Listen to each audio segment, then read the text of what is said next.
पितृपक्ष में तामसिक भोजन से परहेज करें। इस दौरान सात्विक भोजन करें। मूंग की दाल का सेवन करें क्योंकि यह शुद्ध मानी जाती है।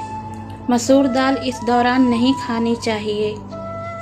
लहसुन, प्याज और मांस, मछली, मदिरा से पूरी तरह परहेज रखें। पितृपक्ष में कभी भी द्वार पर कोई पशु या मांगने वाला आए तो उसे अन्न जल जरूर देना चाहिए। कहते हैं पितृपक्ष में पितर किसी भी रूप में आकर अन्न जल की इच्छा करते हैं। जो व्यक्ति इस समय द्वार पर आए जीवों को संतुष्ट करके विदा करते हैं, उनके जीवन पितरों की कृपा से आनंद और सुख की बहार आ जाती है। दूसरा है, पितृपक्ष में माता पिता से कोई एक अगर जीवित हो तो उन्हें जितना अधिक हो सके आदर और सम्मान दें। इनकी हर खुशी का ध्यान रखें क्योंकि इस समय माता पिता में से जो परलोक गए हैं वह धरती पर आकर देखते हैं कि आप माता अथवा पिता जो जीवित हैं उनका कितना ख्याल रखते हैं। अगर उनके साथी को कोई तकलीफ या कोई कष्ट होता है तो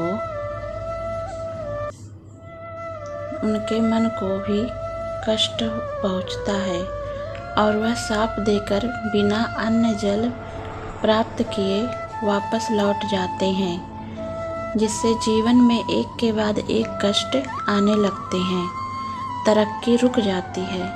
तीसरा है, नियमित घर में जलाएं धूप दीप और सभी लोग प्यार से रहें। घर में कलह और अशांति का माहौल पितृपक्ष में बिल्कुल नहीं बनने दें। ऐसा करने से पितृगण खुश होते हैं। जो लोग पितृपक्ष में पितरों को याद नहीं करते और घर में अशांति बनाए रखते हैं, उनके घर से लक्ष्मी चली जाती हैं, क्योंकि पितरों का शाप उनकी खुशियों को छीन लेता है।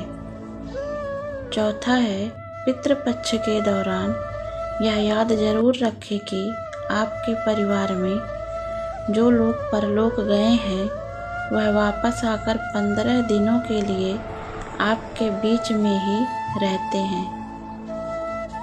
इसलिए इस दौरान जो भी भोजन करें उनमें थोड़ा सा हिस्सा निकाल कर पितरों का ध्यान करें। जो ग्रास या भोजन अपने पितरों को याद करके निकाला है वह गाय, कुत्ता, बिल्ली, कौवे को खिला दे।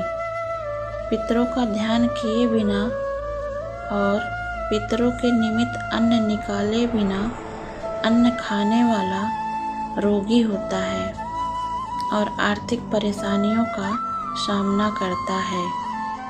पांचवा है, पितृपक्ष में जो लोग पितरों को जल देते हैं उन्हें लंबी दूरी की यात्रा इस समय नहीं करनी चाहिए। जिस स्थान पर पितरों का तर्पण आरंभ किया जाता है उसी स्थान पर पूरे पितृपक्ष में रहकर पितरों को जल अन्न देना चाहिए। अगर आप यात्रा करते हैं तो पितरों को भी भटकना पड़ता है और इससे उन्हें कष्ट होता है। अगर आप किसी तीर्थ स्थल में पितरों को जल अन्न दान करना चाहते हैं, इसलिए यात्रा करना चाह रहे हैं, तो पितरों से प्रार्थना करें कि और कहें कि हे पितरों, मैं आपकी तृप्ति के लिए आप जिस भी तीर्थ में जा रहे हो उसका नाम ले लें, जल और अन्न का दान करने जा रहा हूँ, इसलिए आप भी कृपा करके मेरे साथ चलें। इससे पितृ प्रसन्न होंगे और अन्न जल प्राप्त करके आशीर्वाद देंगे। छठा है, पितरों की पूजा करते समय जब जल हथेली से जमीन पर गिराएं तो इसे अंगूठे की और तर्जनी के बीच से गिराएं। इसे हथेली में पितृ तीर्थ कहते हैं। इससे जल पितरों को प्राप्त होता है। सामने से अंजलि से जल गिराने पर जल देवता को प्राप्त होता है, पितरों को नहीं। इसलिए देव और पितरों की पूजा में जल देने का अपना अलग नियम है।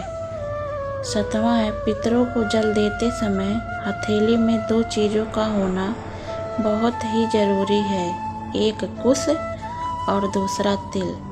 बिना तिल और कुश से जल देने से पितरों को संतुष्टि नहीं होती है और वह अतृप्त होकर नाराज होते हैं। पितरों के नाराज होने पर जीवन में अशांति और कई तरह की परेशानियां आने लगती हैं।